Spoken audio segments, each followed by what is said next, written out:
phrase que les anciens répètent souvent. Une phrase simple, presque banale en apparence. Quand quelqu'un t'offre à manger, prends. Dis merci, car tu ne sais pas de quoi demain sera fait. Beaucoup de gens entendent cette phrase et pensent qu'elle parle simplement de nourriture. Un repas, une assiette posée sur la table, un geste d'hospitalité. Mais en réalité, cette phrase parle de bien plus que cela. Elle parle de la vie, elle parle de la providence. Elle parle de la place de l'homme dans un monde qui ne contrôle pas totalement. Dans de nombreuses cultures traditionnelles, notamment en Afrique, la nourriture n'est jamais un simple objet. Elle représente l'effort, le travail, la terre, le temps et parfois même le sacrifice. Quand quelqu'un partage sa nourriture, il ne partage pas seulement un plat, il partage une part de son existence. C'est pour cela que les anciens disent « prends et dis merci ». Parce que derrière ce geste, il y a une vérité profonde que les sociétés modernes ont parfois oubliée. Aucun être humain n'est totalement autosuffisant. Aujourd'hui, tu peux être celui qui donne. Demain, tu peux être celui qui reçoit. La vie ne reste jamais immobile. Elle tourne, elle bascule, elle change de main. Et celui qui croit qu'il sera toujours dans la position de force finit souvent par découvrir que la vie aime rappeler à l'homme sa fragilité. Mais il y a une autre dimension dans cette phrase. Une dimension plus subtile. Dans beaucoup de cas, la nourriture dont parlent les anciens n'est pas littérale. Ce n'est pas du riz, ce n'est pas du pain. Ce n'est pas un plat posé sur une table. La nourriture peut être une opportunité, une aide, un geste, une main tendue, une parole, une porte qui s'ouvre. La vie place parfois des choses sur ton chemin que tu n'avais pas prévues. Une rencontre inattendue, un travail, un conseil qui arrive au bon moment, une personne qui te tend la main alors que tu ne l'avais pas demandé. Et certains refusent, par orgueil, par peur, par méfiance, ou simplement parce qu'ils pensent qu'ils n'en ont pas besoin.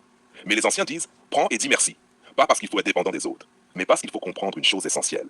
La vie est imprévisible. Aujourd'hui, tu peux être fort. Demain, tu peux être dans une période de faiblesse. Aujourd'hui, tu peux avoir une table pleine. Demain, la situation peut être différente. Celui qui comprend cela développe une qualité rare, l'humilité.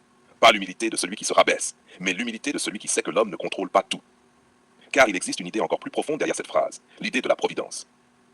Dans beaucoup de traditions spirituelles, on considère que certaines choses arrivent dans la vie parce qu'elles ont été placées là, pas par hasard, mais par une forme d'ordre invisible. Certains l'appellent Dieu, d'autres parlent du destin, d'autres encore parlent simplement de la vie.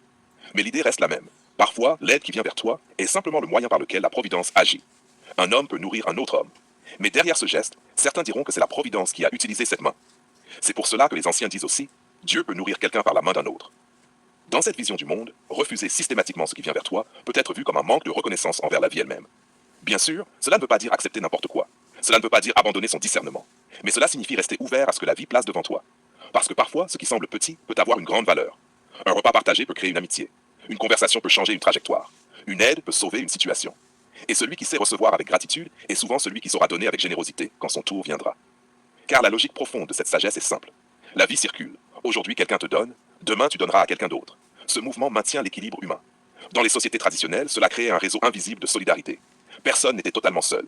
Personne n'était totalement abandonné. Parce que chacun savait qu'un jour ou l'autre, il pourrait avoir besoin des autres. C'est pour cela que la gratitude est une valeur si importante.